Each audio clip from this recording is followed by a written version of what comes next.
Hi everyone, welcome to Two Bald Guys Talking Safety. I'm Langdon DeMint. And I'm Julian Taylor. And welcome to our podcast.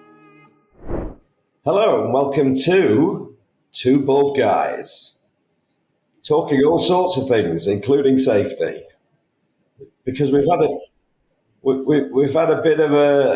interesting couple of weeks, to say the least, haven't we, Langdon? We have, and I feel like unfortunately it's been the majority on me. I think it has been the majority on you. Well, the majority was on me because I had to do my stuff without you. So Touche. Yep, it started off, we were going to be reunited again, and then a failed flight from Newark, but I did hang out on a plane for 6 hours. Which is always fun, isn't it? Yeah, 6 hours on a plane is always good fun with maybe one bottle of water to keep you going. And they brought me, and this is how, everyone I'm showing about 2 inches. It was one of those that my butt was numb and we'd only moved, a couple hundred yards. And it was also the whole, everything that comes up, you start thinking, is this flight actually meant to take off? And do I want it to take off? We started with the generator issue on the right engine. Then, what was it? They couldn't find us a gate. And this was at like 11:30 at night.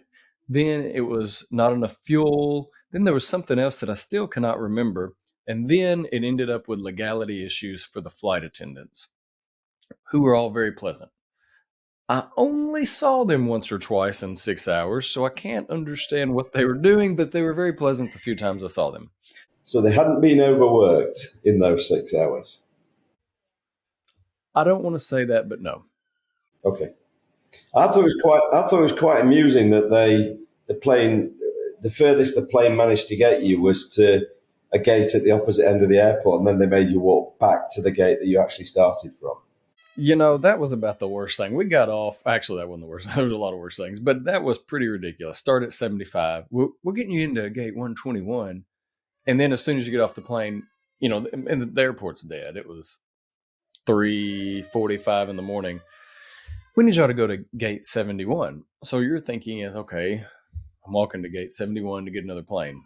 Gate 71 is customer service, where you get the luxury of standing in line for 2 hours, only to be told that their shift is ending at 5, so they're leaving at 4:45. And then the person you do go talk to is actually not customer service, but they're sitting with customer service, and they've already been working 30 minutes longer than they were supposed to. It was really a series of unfortunate events. So what we want to do really today is really just hand some kudos out to United Airlines and thank them for their ability to get people over the Atlantic. That was improper. That was good. Valid. Yeah. Great job for getting us to our destination safely, even if it's a couple of gates away. So I'd like to personally thank United Airlines because we were meant to be doing a Two Bald Guys talk at the Health and Safety Expo in London. And sadly for the audience, it ended up as one bald guy doing the conversation from London. But it went well. So I did ponder whether we should change the podcast back to just one bald guy talking safety. But fortunately, we never hit that point. So it's but you carried on like a champ. Like the hero that I am. For those who are listening and not watching, I am smirking, and that was a joke. It did hit the point where I was like, well, do I go ahead and do the next flight that they're assigning me on? But then if I don't make it, what have I done? So I came home. 4 days later, stomach bug hit the family. So there's that. Yeah, so we did miss you, and then you got home and the whole family was taken ill, which wasn't good. Man, dadgum kids and stomach bugs. Yep. I think it's part of the joys of parenthood. So yeah, but we're here now. Yeah, and we're good. How are you? Enough about me. I'm all good. Yeah, I'm good. I'd enjoyed the expo. It was great to meet up with lots of people that I know already. Also get to know them, to meet some new people, which is always exciting. did meet a couple of people who had listened to our podcast, Langdon, which was encouraging. So so that was good. Yeah, and yeah, life's just busy as ever. So yeah. So today, well, we should talk about something relating to safety maybe today. One time I want to do a podcast that is strictly nothing. Strictly nothing. We will do that. We'll do that as a bonus extra. Jules and Langdon talking about nothing. It's kind of like Seinfeld, a show about nothing, a podcast about nothing, There you go. We'll do the podcast about nothing. Yeah, but not today. not today. So we do have a topic to talk about today. And as an ex-trainer, I'm really interested in this one because we wanted to just talk about, I suppose, the way people learn, and obviously that's an important element of safety. Sort of stop and think about it. Learning is just an ongoing thing within safety, isn't it? If we issue new documents, new records, things like JHAs, risk assessments, safe operating procedures, whatever it might be, actually there's an element of learning and training needs to happen around those things as well, isn't there? So I thought today we could just have a conversation around actually how we do that or try to do it as effectively as possible. I think that's good. And especially, I'm going to be eager. This is going slightly off the original route, but I'll be curious to hear. So you came at it. You have more background on the training and the coaching side of it. Mine is strictly from a health and safety perspective. And then when I was getting my master's, I interned at a company that it was pure safety at the time, and they were created in '98, I believe, off a tragic incident, and they started trying to come up with different ways. Than I know the safety professional that started it. He was at the safety professional at a Caterpillar dealership, and it was that thought of, let's try to make health and safety training more readily accessible, easier, so you don't have to pull people off. And that was '98. So there's early 2000s. That's not when I was in my master's program. That's when that started. I was in my master's program in 2010. Yes, 2010. And that was what they were still thriving on. And the next few years, it started kind of into that a shorter snippets. But I'm curious on your perspective, what things were like from your history, but also in the UK, wanting to see if there are any differences. You would sit there. It wasn't a big thing for people sitting there taking a 3-4 hour online training, but everybody felt so good about it because it seemed still more efficient than totally pulling off and having to bring everybody together in a classroom or death by PowerPoint.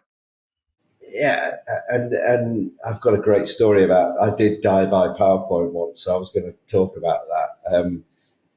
It's really interesting, and as part of me looks back in horror at some of the things that we did. But we were young and naive, and you do these things. It was so innovative at the time, dudes. It was, yeah. We had overhead projectors and exciting things like that. So, but I mean, Vis-a-vis. yeah. I mean, I do look back now and kind of chuckle to myself when I'm thinking about this stuff because I work for a big business and we used to get people together from all over the country for 3-day training courses. And we would just batter them and bombard them with information for 3 days.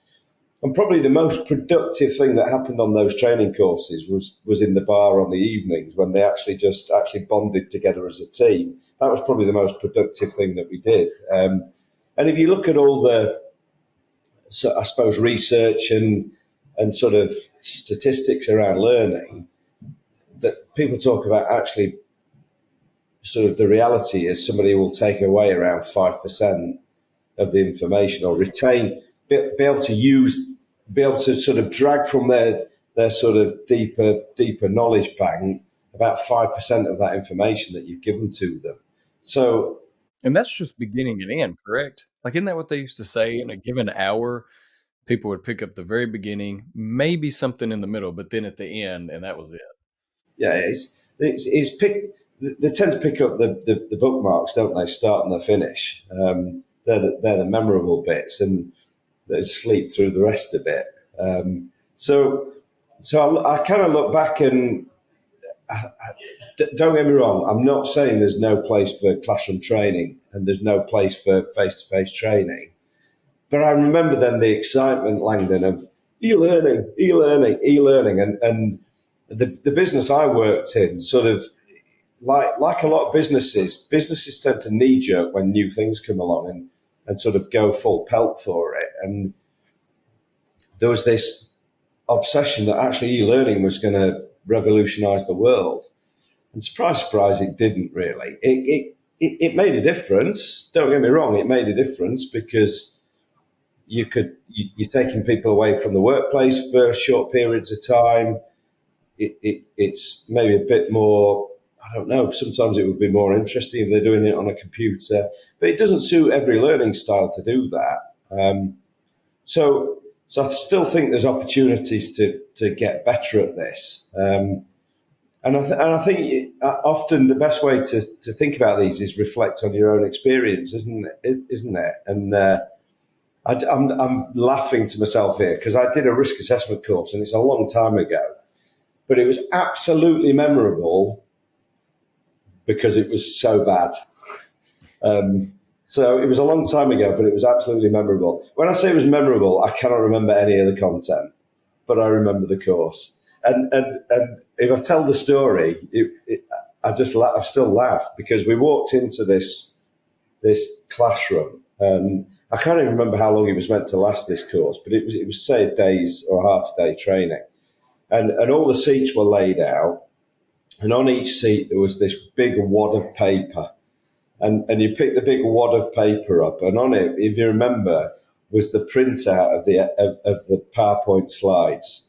So you'd have 4, maybe 5 little slides on a page, and you got space on the other side to make notes. And of course, what do? The first thing that you do when you're faced with that is you look to see how many slides there are. And I can still tell you to this day there were 97 slides. 97 slides. And what quickly became apparent to me when we're sitting there was that this trainer, who never asked any questions, was going to go through every single one of those 97 slides. And I spent the entire course just basically doing a countdown from 1 to 97 to say, I can escape at this point. Well, isn't that like school? You'd get the first couple of days of school, and you go in there and they give you the syllabus for the year, and you're just sitting there, holy cow, there is, whatever, 500 pages. How are we going to do all this? It's demoralizing before you start. So I think that's a fantastic example where actually it was a complete waste of time. It was a complete waste of any investment that had been made in doing that training. And actually I took very little away from that as an experience. So I think the thing missing from your intro, if you like, was actually also how do we make training as engaging as possible? Yeah, I think the objective of that training was to make it as dull and as long as possible. But if it's dull and it's long, it doesn't stick. And if you stop and think about safety, it's all about learning, isn't it? Yeah. Everything, all the things we do, something like a toolbox talk, is about helping people to learn.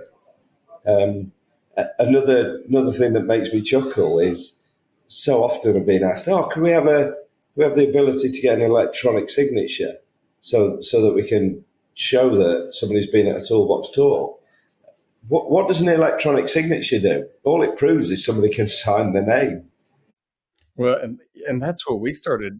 That was a big thing then. So they began doing learning activities or knowledge checks every 2 to 3. What I'm going to say slides, but it's not like a PowerPoint slide, different. And I get it. That's great. It's showing that. So I can't just click, click, click. I have to listen, I have to try to show some type of cognizance from what I've read. But then it was hitting the whole point, and OSHA was really pushing this as well in the States. How can we ensure that Jules is Jules? And he's the one that actually took the course. So then it goes down, and I still am a blended approach. I think there's some awareness things we can do online. They're great, but some stuff needs to be, I mean, some stuff has to be. So let's take that Yeah, out. But other yeah, stuff, because of what you said, and I think that's the crux of it. Everybody learns differently. For younger generation, and we might see another change, and maybe that's where we're at right now with the micro learning. Is it just everybody, the younger generation, wanting to use? I'm showing my phone, wanting to use a phone and tick tack it. tic tacking. Yeah, yeah. But it's yeah. But the whole TikTok or tic tac or whatever you want to call it is yeah. You could. I mean, Langdon's not that old and he's too old for TikTok. But but it's again, it's a really interesting point, isn't it? Because there's this, I think, recognition that attention spans are shrinking.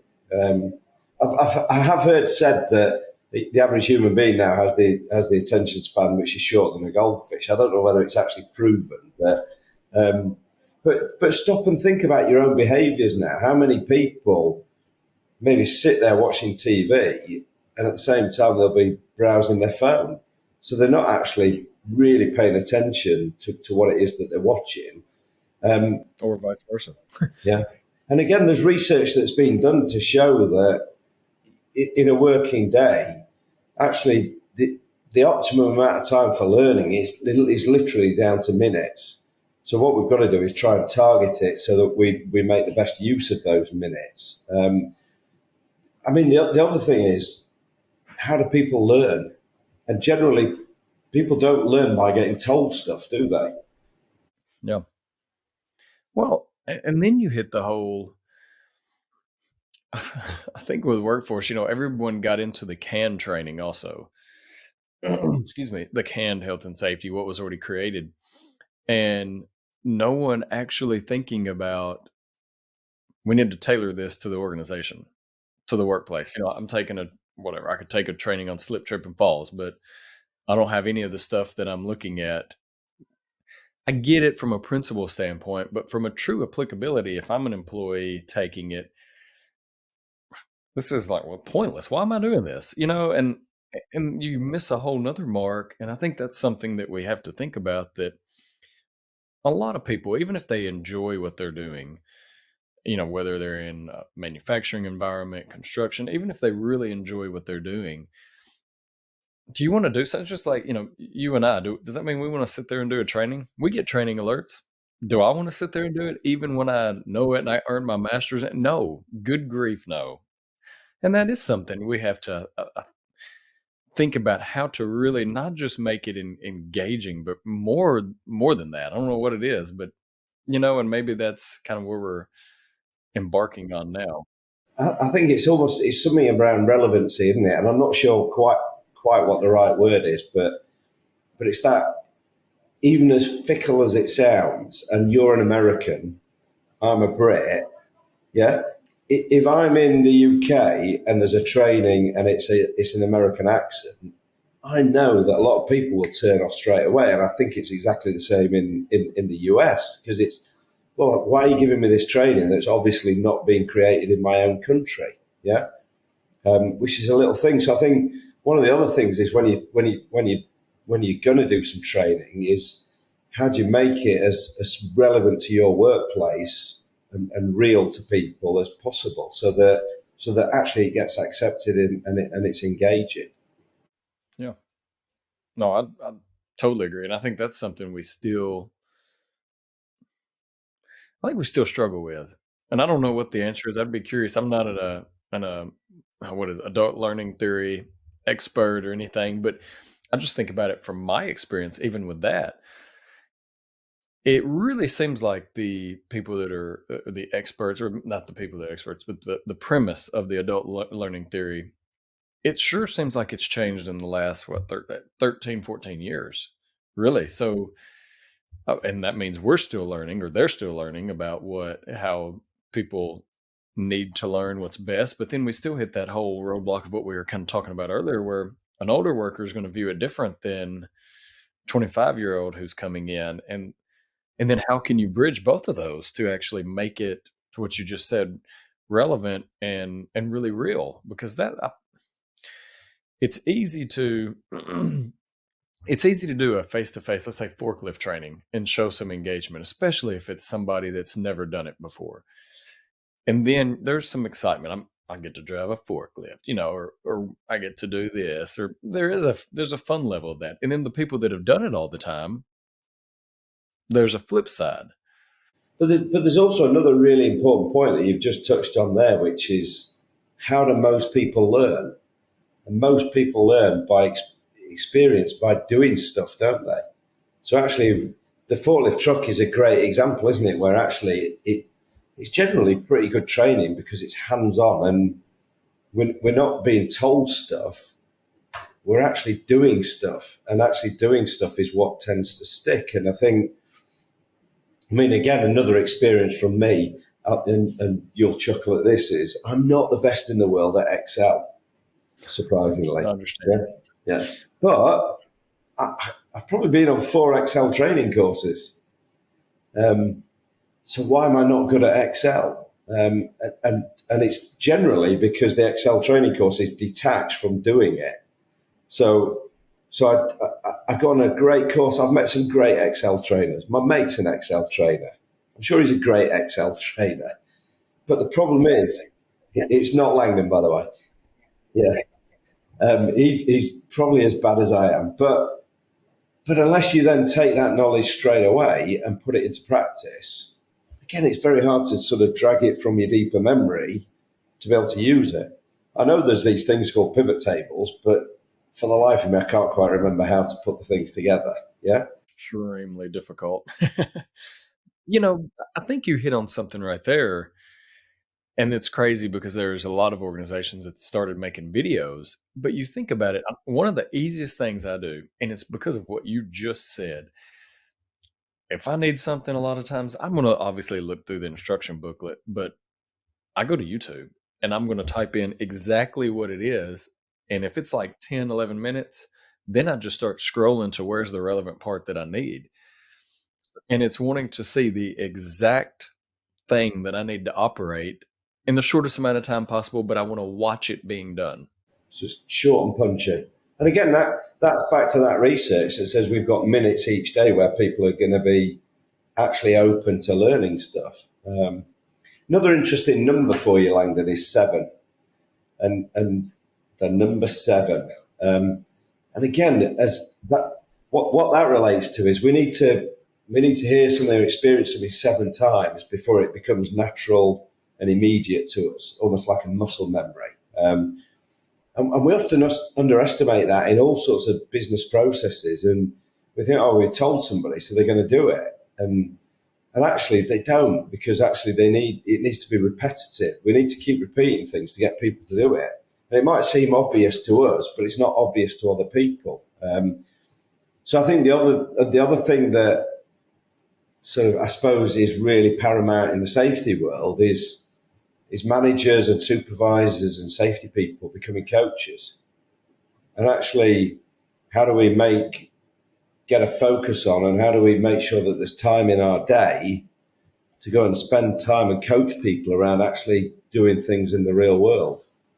Yeah. And I and I think this is where a lot of times trainings, especially when it comes around health and safety training, that falls on the safety professional. And I'm not saying that's bad, because I know the content that you as an employee would need for the organization for whatever, looking at the hazards of the jobs, yada yada. But as far as creating that training and ensuring that we're checking all the right boxes, and we are how are we capturing the knowledge for people, honestly, a lot of times that gets put on a safety professional, and that's tough because we might be good in understanding people and this and that, but understanding how people learn, that's a whole different spectrum, and challenging, and that's when I feel like if you start creating teams of learning experts that can work with the health and safety so you can really maximize, because we are a changing environment, or we're changing perceptions and people. That's when we start seeing, it seems like, more proactive, better cognizance and health and safety training. I mean, it's hard to do that, but it's a challenge. So I kind of think when we're thinking about that, it's that okay. So we've got these short, punchy learnings. So we're making it impactful, but also at the point of work. So actually, let's use modern technology to get learning to people at the point of work. So maybe some kind of pre-work learning before they start, and it's immediate then, and they can put it straight into practice. And then, but I think the other thing is whether it's if we're taking a blended approach, whether it's e-learning, whether it's micro-learning, whether it's classroom training, there's actually got to be this follow-up of coaching. So if we train people, we then follow up and we coach people. That to me is kind of the missing link sometimes. And we do a lot of training within our business, and the thing that's really made a difference, we talk about coaching cadences. And all we mean by that is actually we're going to do it on a regular and repeated basis. So coaching isn't this kind of ad hoc thing that we'll do if we get the time, because it'll never happen if you do that. We actually diarise it. So we have in the diary every week different approaches for coaching. And it doesn't all have to be managers. What's really interesting is actually we do what we call peer-led sessions, where we actually get colleagues to coach one another with no managers present. And it's great because actually they're then learning from one another without the pressure of actually, which sometimes you do get from having a manager in the room. And the other thing that's great for, Langdon, is it builds camaraderie. There you go. I totally agree. Some of the best, the safest companies that I've seen, that honestly they do things like that. They've learned obviously from mistakes. I mean, there's a lot of other aspects, but they are very good about the employees. They'll do their own little, maybe it's a quick toolbox talk in the morning, maybe it's just quick break discussions, and they hit on some of these elements where if you're engaged and you're working together, you are having that level of camaraderie and learning from one another to whatever it is. Maybe it's a pain point for the day, or hey guys, it's going to be hot today, make sure you drink your water. Honestly, even something like that, that if people kind of talk about and think about, it's just an extra level of, you know, quote unquote training. It's not, but making something real like that in short, that's just as important as taking a 30-minute course on, yes, you need to understand how to recognize it. I'm not taking away any of that. But as far as keeping it in your mind and making it readily available, that's pretty pertinent. Well, and what it can be doing is actually ensuring that the investment you've made in the training is actually going to pay off, and people are going to use that knowledge and use that understanding. Yeah. I thought I might get a bit more recognition of the use of the word camaraderie there, but I'm very proud of you thank you. because you did it before me. I did. I was desperate to do it before you. So Oh, I had it. It was coming. Don't worry. I knew it was coming. I thought I've got to get in here quick. So, yeah. Um, I think we're kind of, are we coming up for time? I think we're coming up for time. We are. Yeah, we could keep going, but I feel like we've done pretty well. I think we will no doubt pick this subject up again. I think there's loads of things we could pick out of that. I think, yeah, 97 slides doesn't work is one of the key things that we've picked out of that. Short and punchy is good. Point of work is good. But I think one of the most important points is the importance and the value of coaching. So we get that 7 times, that repetition of learning, so that people really take on board muscle memory around safety activities and the approach to their jobs. Yeah, and the importance of blended, making it real, making it not just a canned. I've got to give this course. I've got to assign it out, but actually making it relevant to the person's job, or even potentially relevant, even if it's an awareness that they have to take, that might not be something they deal with, just try to create some type of relevancy, because it's training is tough because it's something we have to do, but within that training is the importance of what we're trying to really capture, and that's the whole learning and getting people engaged so that they do understand what's happening in their environment. So I totally agree. I think it's that. I think it's the right word, experiential, isn't it? The more experiential we can make it, the better. We're both parents, aren't we? Our children are slightly different in terms of ages, but they both they all behave in pretty much the same way, is that they don't respond well to being told to do things. And adults in the workplace are no different. So the more we can make it about self awareness, self learning, and about experience, I think that the better. So, Langdon, I'm going to hand over to you to sign off in your usual inimitable fashion. Well, thanks, Jules. Well, for those of you out there, as you're going about your days, as you're going about your work lives, your personal life, remember to always try to sprinkle in a little learning, open-mindedness, but most importantly, stay healthy, stay safe, and watch each other's back out there. Thanks, everyone. Hey, everyone. Really appreciate you tuning into this episode of Two Bald Guys Talking Safety. Please follow and subscribe to wherever you stream your favorite podcast, or visit us at evotix.com. And if you want to see how follically challenged we really are, come and check us out on YouTube. If you've got value from the podcast, please go to Apple Podcasts, and in the review section of this podcast, if you could leave us a review or a rating, that would be great. And as always, everyone, while you're going about your days and about your normal lives, stay safe out there and watch each other's back.